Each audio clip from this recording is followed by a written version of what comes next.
However, that might be difficult per a new report, this coming from Dave McMenamin of ESPN, saying that the trade market is very quiet right now, quote unquote, and that a December trade for the Lakers does seem unlikely, saying that trades may not happen until late January, so that there is a 40-50 game sample size before teams eventually do trade their players and view them more as trade assets rather than pieces of their team going forward, aka becoming a true trade deadline seller. And it definitely could turn out to be false. Last season we kind of heard the same thing, and then they went out and made the Dorian Finney-Smith trade, that being a late December trade for them, and they made a pretty good trade with it, acquiring some legitimate two-way talent, a great 3-and-D player for them, by far their best role player post-trade deadline, or I guess kind of post-January for them, at least in my opinion. A guy that shot above 35% from 3, a guy that was one of, if not their best defender post-Anthony Davis trade. If they could replicate that and find another player like that, I think that's what their team is truly missing and what they should be trying to do at this point too. Yes, even prior to the trade deadline and even in spite of their currently good record, I still think they should be pursuing that very heavily. Again, I'm not saying to go out and try to make the home run trade for a star player, not something like they did last trade deadline and try to replicate a Luka Doncic trade, not that they even could if they wanted to. I'm saying to go out and try to do the same thing they did last December, making a Dorian Finney-Smith trade, maybe even something lesser than that, and simply acquire a good high-quality role player, somebody that could immediately factor into their rotation, somebody that would address the current need for their team, hopefully a 3-and-D need for their team. Again, I'm gonna keep saying it. Somebody like that in a trade like that. Not a home run trade, not a star player trade, not even a trade that would require their final tradable first-round draft pick. I would do more of a fringy trade, quote unquote, something more along the margins that I don't think would really take that much to acquire and wouldn't take a ton of back and forth negotiating to acquire said player. Now I'm not going to get into the individual trade targets and individual players I would target in this video. I made plenty of videos about that, so you can check that out. I've talked about everyone from Keon Ellis, Herb Jones, lesser trade targets like Terrence Mann, Haywood Highsmith, etc., many more after that point.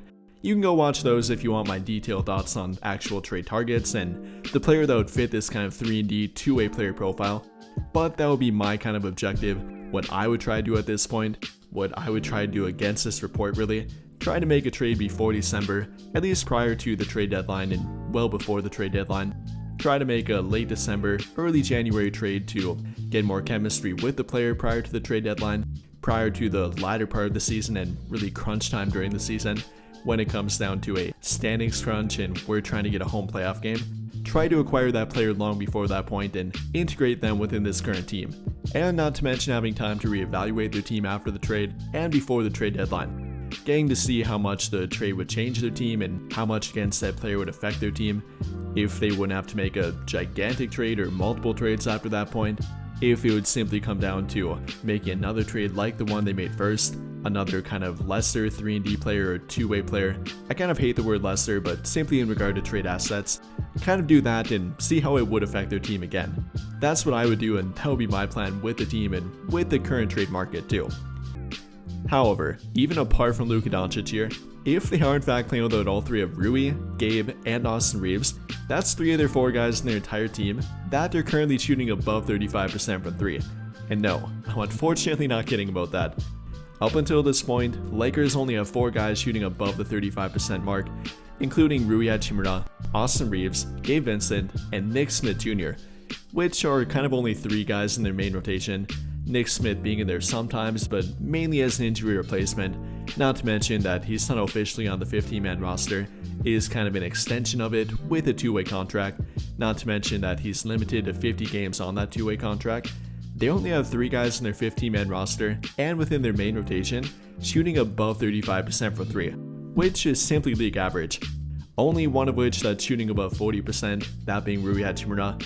Austin shooting at roughly 37%, pretty good but not outstanding. Gabe shooting at 36.2%, decent but not anything to write home about. And the rest of their team is shooting below 35%, including LeBron, who is currently at 28.3%, Luka, who's at 32%, even Jake LaRavia, who's at 30.5%, after shooting over 42% last season. Definitely is the thing for their team that they have not been able to overcome, even with the high shot quality generated by Luka, LeBron, Austin as playmakers and finding them open in the corner and wing, it's not been very good for them so far. So if they are playing without Rui and Austin, two of their better 3-point shooters and two of their most efficient 3-point shooters, that's definitely going to be tough for them. And we directly seen it during their last game too. Shooting a paltry sub 20% from the 3-point line, the second time in 3 games that they've shot below 25% from the 3-point line, not to mention that they're shooting below 35% as a team this season, which isn't that surprising. They're bottom 10 in 3-point percentage, bottom 7 in 3-point shots made per game, and it's definitely becoming a big problem for their team.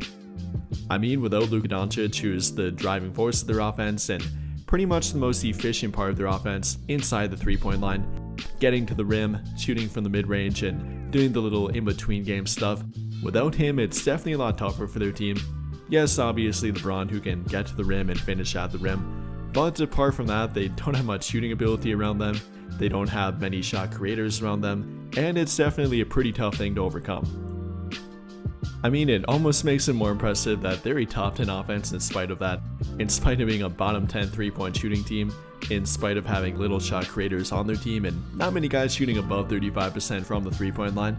It does make it pretty impressive, but also sheds a lot of light on what they can't do and what they're not good at doing on offense.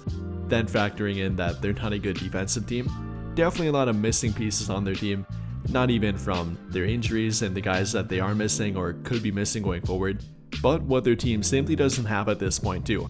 3-point shooting, and much more importantly, legitimate two-way players on their team. Something I keep harping on and will continue to harp on too, until they finally address it. That's what I would do, and that would be my plan with the team and with the current trade market too. But again, that's kind of the recent news between the injury report and everyone from Luka, Rui, Austin, Gabe Vincent, and DeAndre Ayton, who's in and who's out tonight, also with their team going forward, their availability going forward, then the trade market too. So with that in mind here, what do you guys think? How do you feel about their current health status and with the game tonight? And then how do you feel about the report on the current trade market? Let me know your thoughts in the comments down below. But I think that'll pretty much do it for this one. And if you enjoyed the video, then I would greatly appreciate it if you dropped a like, subscribe to the channel if you have not already, and hit that notification bell to never miss out when I upload a video. But as always, thank you for watching and have a great day or night.